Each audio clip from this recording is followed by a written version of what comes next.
Pernah dengar tentang kota Iram? Kota ini sering disebut dalam kisah-kisah kuno sebagai kota yang hilang, penuh misteri dan keajaiban.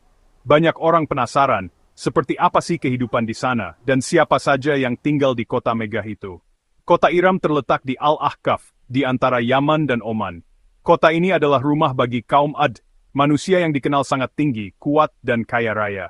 Mereka bukan orang biasa, tapi para jagoan yang tubuhnya besar dan gagah membuat semua orang kagum.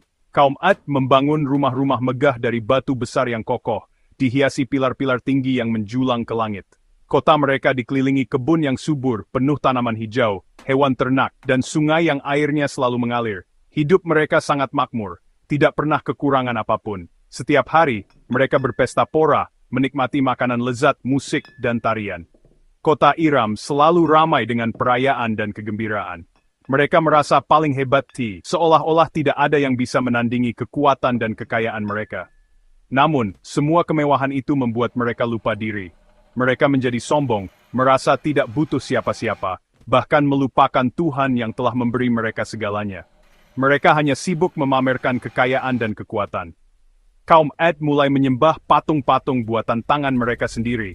Mereka percaya benda mati itu bisa memberi kekuatan dan keberuntungan, padahal semua itu hanyalah ciptaan mereka sendiri.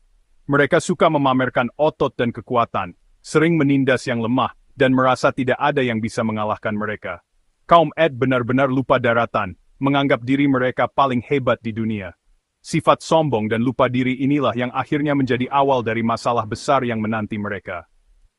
Kisah kaum Ad mengajarkan kita, sehebat apapun seseorang, jika lupa bersyukur dan rendah hati, bencana tetangkel betiskanda. Kaum Ad hidup dalam kemewahan yang luar biasa. Mereka membangun istana megah di atas bukit, bukan hanya sebagai tempat tinggal, tapi juga sebagai simbol kekuasaan dan pamer kekayaan.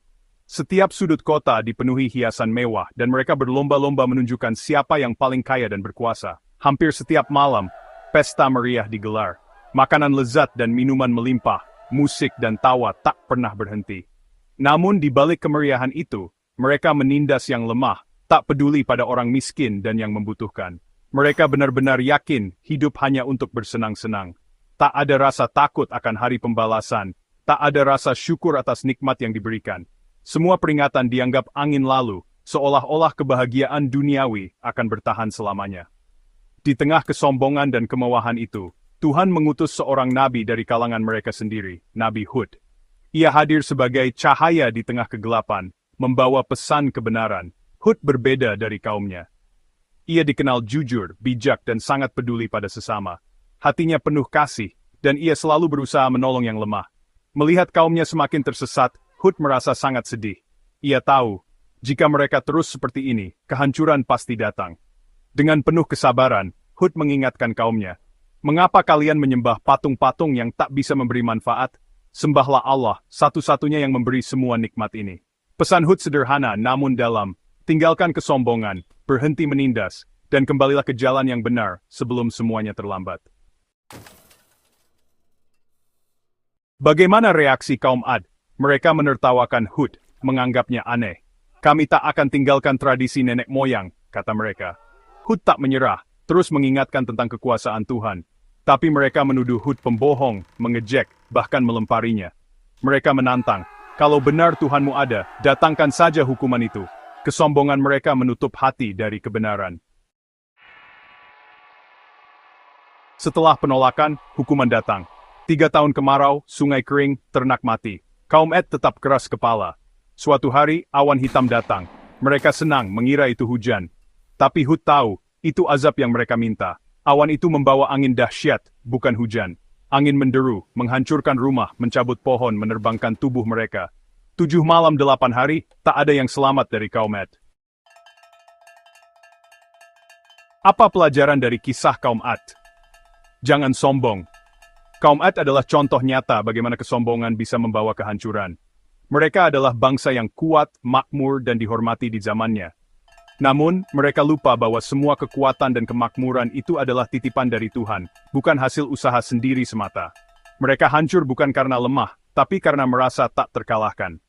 Kota megah yang dulu mereka banggakan kini hanya tinggal puing-puing. Jadi peringatan bagi kita semua. Mereka terlalu bangga dan lupa bersyukur. Sombong bikin buta kebenaran, menolak nasihat baik, dan menganggap diri paling benar. Nabi Hud sudah mengingatkan mereka berkali-kali, tapi mereka menolak dan mengabaikan peringatan itu. Padahal nasihat baik adalah bentuk kasih sayang, bukan ancaman. Kekuatan sejati ada di hati yang rendah hati dan selalu ingat Tuhan. Orang yang rendah hati akan mudah bersyukur, menerima nasihat, dan tidak mudah terjerumus dalam kesalahan yang sama. Jangan ulangi kesalahan kaum Ad, jadilah rendah hati, rajin bersyukur, dan dengarkan nasihat baik. Belajarlah dari sejarah, karena kesombongan hanya akan membawa penyesalan di kemudian hari.